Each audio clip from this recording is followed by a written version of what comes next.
Hello everyone, welcome back. If you're new here, I'm Katie, and today's weekly book review is on Don't Upstage the Body by Naomi Stevens. So thank you to Bethany House for sending me a copy of this book to read and talk about with you all. This is the second book I've read by the author, and I love her mysteries.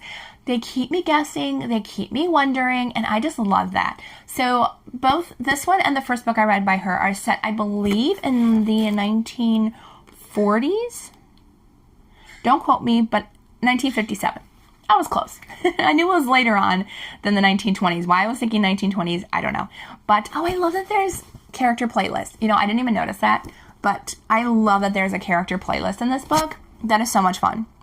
I love that. Not many people do that anymore. So I love that there's a character playlist on the inside. But of course, because there's like Act 1, in which Hippolyta, I can never pronounce that name, Halfpenny discovers a body. That's part Act 1. So it doesn't quite read like a play, but I love that it has introductions like Act 1, Act 2.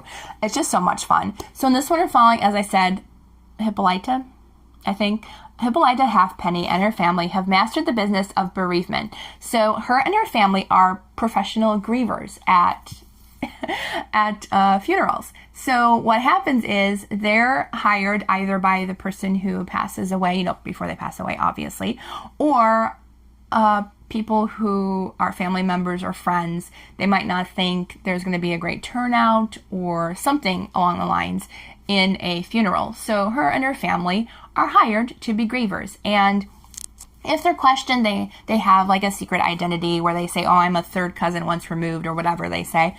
So something happens though where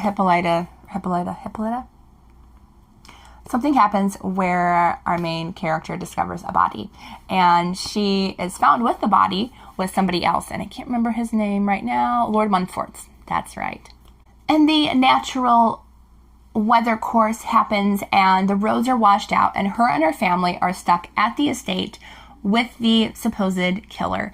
And so she needs to discover, along with the help of some of the cast and crew, see what I did there? Some of the cast and crew of this story, she needs the help of some of them, but one of them could be the murderer. And so she's trying to discover what happens. And there's a little bit of a romance and intrigue in here, but it's definitely more about the mystery, the historical timeline, and all the fun little details of the mystery. I think Naomi Stevens, when I read a couple more of her books, I think she's going to be a really great, fun, new favorite author for me for historical mysteries, because this one and the first one I read were just a fun, good time. I loved it. It very much reminiscent of if Agatha Christie wrote nowadays. I think, honestly, she would write stuff like this. I really do. So it was so much fun. I'm not going to, of course, spoil anything, because you have to go into this mystery, you know, not knowing anything, because I did not guess it. So that's always a plus for me. If I can't guess what happened in the book, then that's a bonus for me if I can't guess it. So I will link this down below if you want to purchase a copy. I hope you all have a wonderful day, and I will see you all in the next video.